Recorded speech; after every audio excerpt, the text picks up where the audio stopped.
Halo, assalamualaikum warahmatullahi wabarakatuh. Perkenalkan, nama saya Julfikir Safrudin, NIM 18148-032, Prodi Manajemen Keuangan Syariah, Fakultas Ekonomi dan Bisnis Islam YAIN Ternate.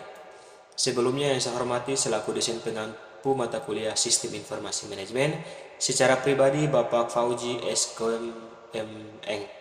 Oke, langsung saja di sini dengan judul jurnal kami, yaitu Analisis dan Perencanaan Sistem Informasi Penerimaan Beasiswa Bidik Misi di YAIN Ternate. Yang pertama yang akan kita bahas mengenai abstraknya.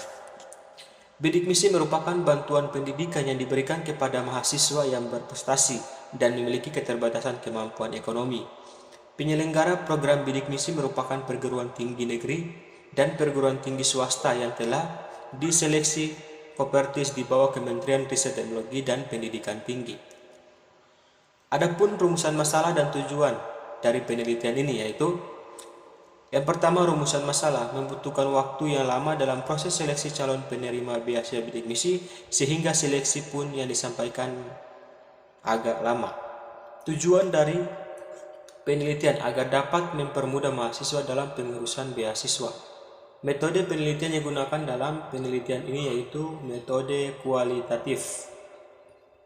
Hasil penelitian, penerima beasiswa bidik misi di YAIN Ternate masih melakukan secara manual, maka peneliti ini menghasilkan rancangan prototipe sistem penerima beasiswa bidik misi di YAIN Ternate agar dapat mempermudah mahasiswa dalam penerapan pelaksanaan beasiswa. Oke, pendahuluan. Seiring berkembangnya zaman, teknologi informasi yang digunakan manusia juga berkembang dengan pesat di segala bidang kehidupan, termasuk dalam bidang pendidikan.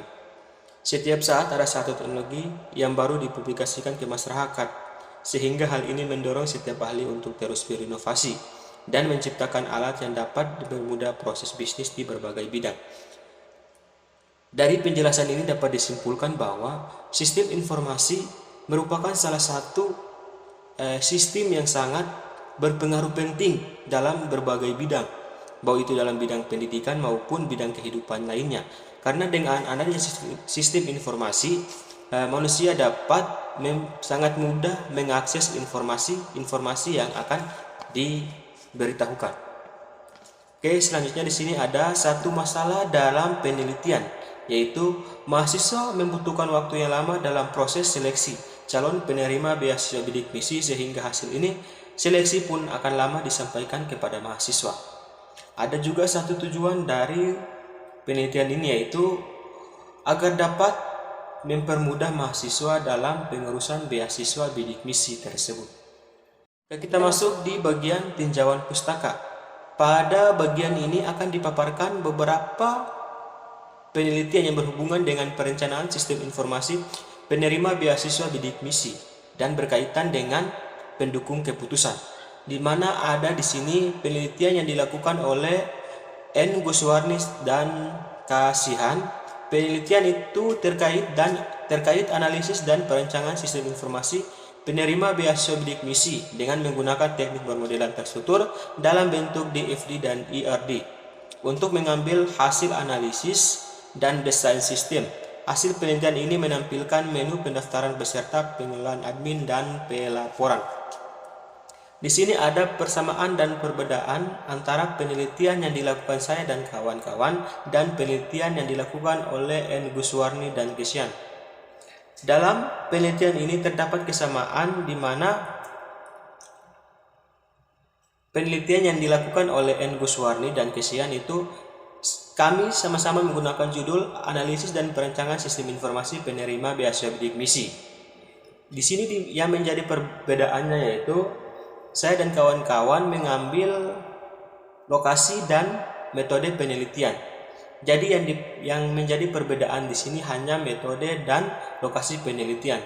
Untuk judulnya sama-sama kami menggunakan Analisis dan Perencanaan Sistem Informasi Penerima Beasiswa Bidik Misi. Oke, metodologi penelitian. Yang pertama itu ada jenis penelitian. Jenis penelitian yang dilakukan pada penelitian ini adalah jenis penelitian kualitatif. Penelitian kualitatif adalah suatu proses penelitian yang digunakan secara wajar dan natural sesuai dengan objek di lapangan tanpa adanya manipulasi. Selanjutnya ada tempat dan waktu penelitian. Penelitian ini dilaksanakan di Institut Agama Islam Negeri Ternate kurang lebih 1 bulan pada bulan Oktober 2022. Selanjutnya ada sumber data. Jenis data yang digunakan dalam penelitian ini adalah penelitian kualitatif.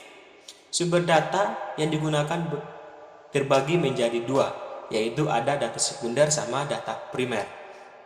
Selanjutnya ada teknik pengumpulan data. Dalam penelitian ini dipergunakan dalam beberapa teknik pengumpulan data, di mana yang pertama ada observasi, yang kedua ada wawancara, yang ketiga ada dokumentasi.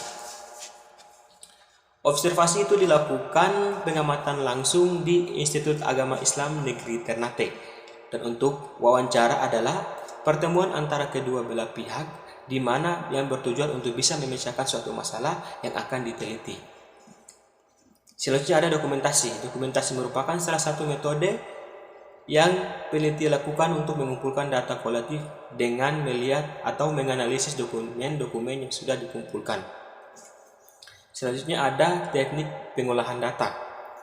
Data di mana data yang akan dikumpulkan dalam penelitian ini dikelola menggunakan penelitian deskriptif analisis. Setelah data ditetapkan melalui observasi dan wawancara dari para narasumber, maka selanjutnya data dikelompokkan sesuai dengan masalah yang akan diteliti. Selanjutnya ada teknik analisis data.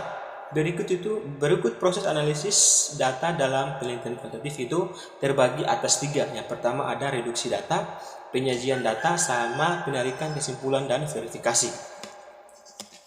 Yang pertama yaitu reduksi data. Reduksi data merupakan teknik pengolahan data melalui proses pengurangan dan penyederhanaan data dan diklasifikasi data yang diperoleh untuk permasalahannya. Yang kedua yaitu penyajian data.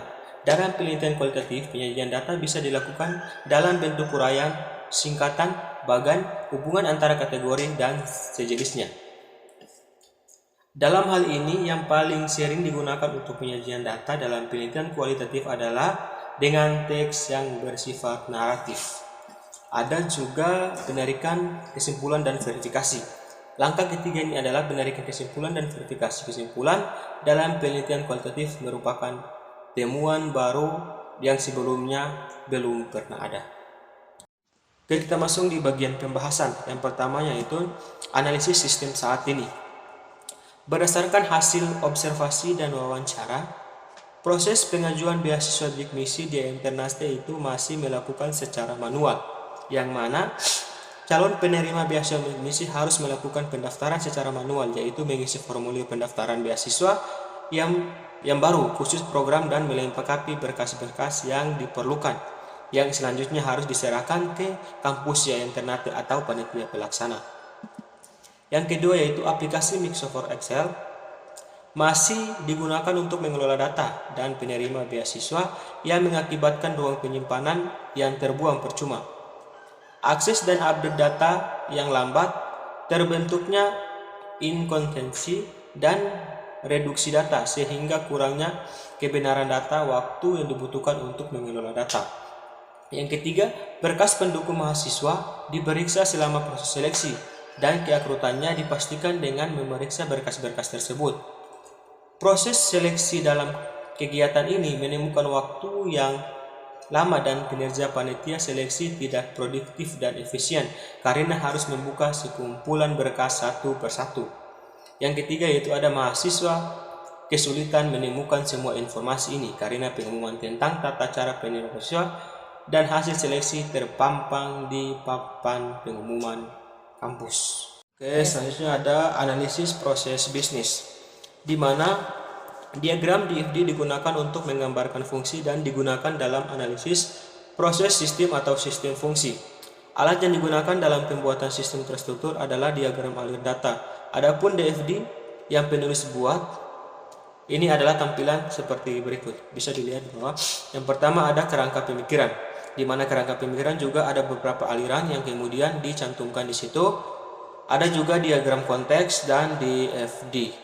Oke, selanjutnya ada desain prototipe sistem.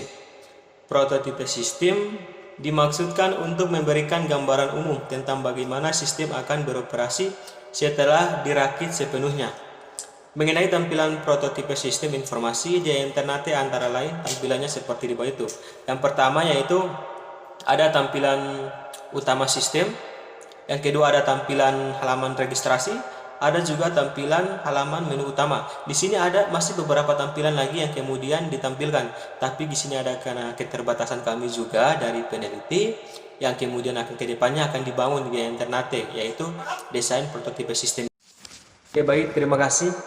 Pada kesempatan ini saya akan mengambil kesimpulan berdasarkan pembahasan yang telah dilakukan pada bab-bab sebelumnya, maka dapat ditarik beberapa kesimpulan dari penelitian ini, yaitu sebagai berikut. Yang pertama, proses pendaftaran calon penerima beasiswa bidik misi masih dilakukan dengan cara manual, yaitu dengan cara mengisi formulir pendaftaran mahasiswa baru khususnya untuk program bidik misi. Selanjutnya melengkapi berkas persyaratan pendaftaran untuk dikirim ke pihak penerima. Yang kedua itu sistem informasi penerima beasiswa bidik misi masih menggunakan aplikasi Microsoft Excel yang menyebabkan pemborosan media, penyimpanan akses data, dan update data yang lambat, serta timbulnya inkonsistensi reduksi data sehingga kurangnya keakuratan data. Selain itu juga menyebabkan lamanya waktu